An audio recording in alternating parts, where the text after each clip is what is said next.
Salam, hər vaxtınız xeyir dostlar. Hər birinizi xoş gördük yeni videoda. Keçən videoların birində bir izləyici dostumuz yazmışdı ki, bəs 231 Ven haqqında video çək. O dostum üçün qeyd edim ki, hələ ki yeni silah sistemləri haqqında videolara üstünlük verirəm.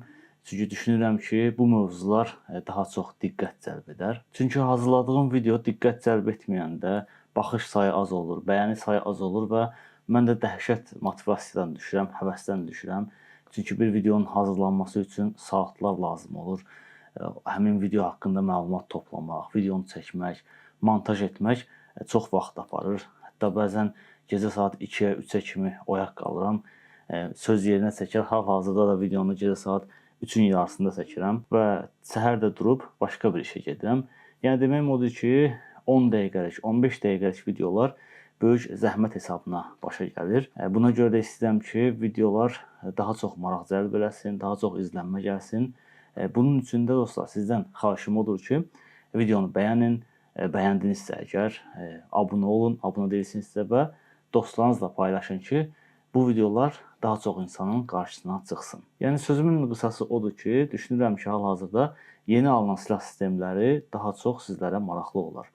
Və ona görə də bu günlərim sizlər üçün 122 mm-lik Akular reaktiv yaylım atəş sistemi və 370 mm-lik Predator Hawk taktiki yarı-ballistik raket kompleksi haqqında danışmaq istəyirəm.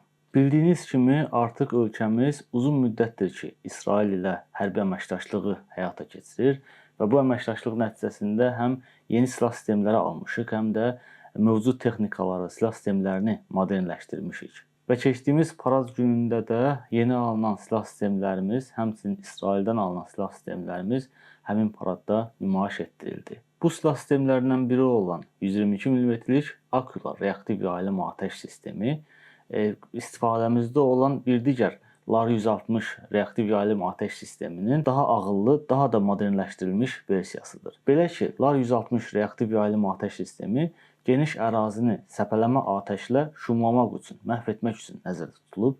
Həmin raketlər təsadüfi olaraq, ixtiyari olaraq ərazilərə düşür, amma Akular reaktiv yaylım atəş sistemində isə vəziyyət başqadır. Bu sistemin raketləri GPS və ətalət naviqasiya sistemi ilə təchiz edilib ki, bu sayədə də raketlər hədəfləri tapır və məhv edir. Belə ki, həmin raketlər havada olarkən GPS beşləri vasitəsilə məlumatlar alınır.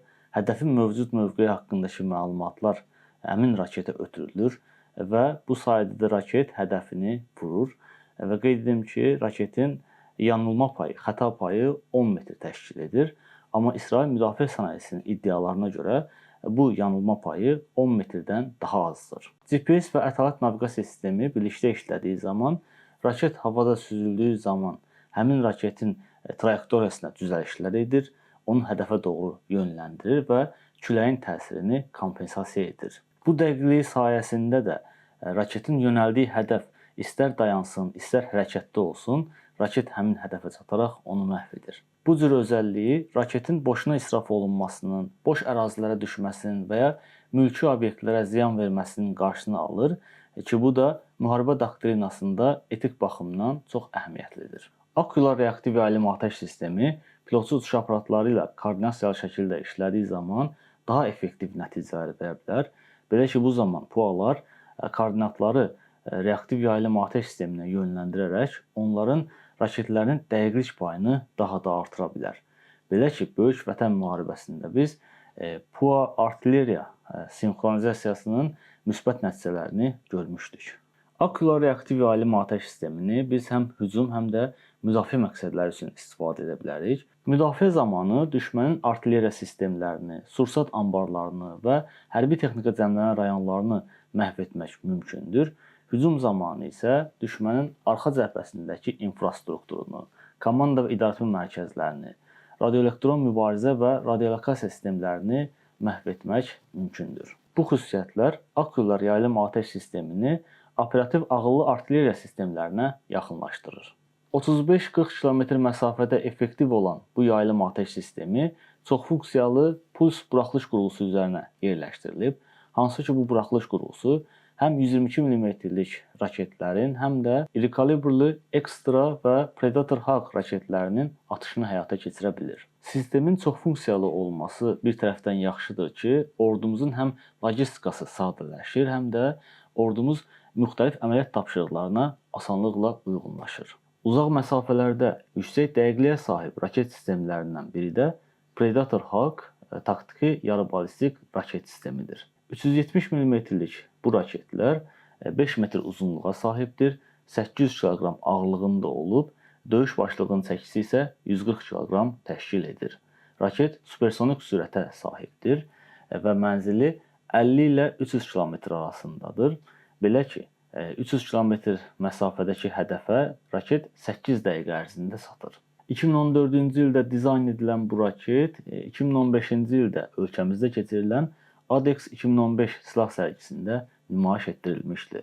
Hədəfdən yayınma payı 10 metr olan raket düşmənin strateji hədəflərini məhv etmək üçün nəzərdə tutulub. Bu hədəflərə düşmənin rabitə və komanda idarəetmə mərkəzləri, logistik obyektlər, körpülər, qərargahlar və radar və radiolokasiya sistemləri kimi infrastruktur daxildir. Həm Akkular, həm də Predator Hawk raket sistemləri Elbit Systems şirkəti tərəfindən dizayn edilib. Qeyd edim ki, ölkəmizin Elbit Systems şirkəti ilə əməkdaşlığı 10 ildən uzun müddətdir ki, davam edir və ölkəmiz İsraildən daha əvvəl də 150 km mənzilə sahib Extra raketlərini və 400 km mənzilə sahib LoRa raketlərini satın almışdı və Predator Hawk raketlərinin alınması isə Extra ilə LoRa arasındakı boşluğu dolduracaq. Bu cür raket sistemlərinə sahib olmağımız bölgədə güc balansını bizim xeyrimizə dəyişə bilər və digər bizə qarşı olan ölkələrin ölkəmizə diş atmasının qarşısını ala bilər. Bəzi izləyicilər qeyd edir ki, bəs sülh bağlayacaqsa niyə yeni silahlar alırıq? Qeyd edim ki, dostlar, belə bir deyim var. Əgər sülh istəyirsənsə, müharibəyə hazır olmalısan. Digər bir deyim də var ki, mən səninlə sülh müqaviləsi imzalamağa gələndə öz ordumla gələcəm. Yəni ki, dostlar, sülh istəyirsənsə, bu sülhü elə belə vermirlər. Gərək ki, güclü ordun da olsun. Son olaraq qeyd edim ki, dostlar, bildiyiniz kimi yeni aldığımız silah sistemləri və hərbi texnikalar çoxdur. İstər Sky Striker, Heron 120 kamikadze dronları olsun, istər Sandkant döyüş maşını olsun, vaxtı gələndə hamısı haqqında danışacağıq. Növbəti videolarda hamısı haqqında ətraflı danışacağıq və hamısı haqqında bir videoda danışmamağın səbəbi isə o idi ki, dostlar, bu zaman informasiya daha çox olur və insanlar hamısını qavraya bilmirlər. Elə izləyicilər olur ki, hamısını yadda saxlaya bilmir və həm də mən hamısı haqqında ətraflı məlumat verə bilmirəm.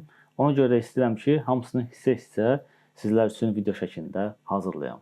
Sizlərə düşən isə, əgər bəyəndinizsə, məcburi deyil, əgər bəyəndinizsə, videonu bəyənməyi, paylaşmağı unutmayın.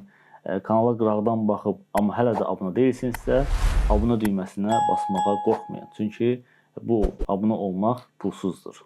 İzlədiyiniz üçün hər birinizə minnətdaram. Son olaraq həmişəki kimi video haqqında, mövzu haqqında fikirlərinizi bildirməyi unutmayın. Gələn videolarda görüşənədək hələlik.